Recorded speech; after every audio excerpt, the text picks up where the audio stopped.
যত যত বুঝাইতে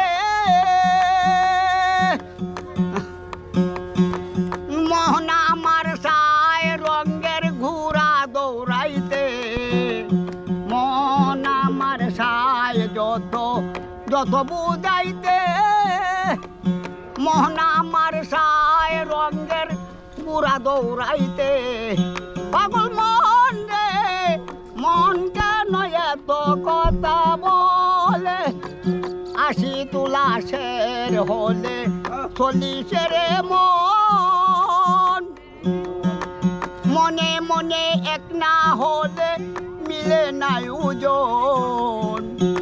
আশি তুলাশের হলে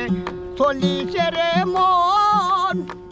মনে মনে এক না হলে মিলে নাই ওজন ও পাগল মন রে মন কেন এত কথা বলে ও পাগল মন মন রে মন কেন এত কথা বলে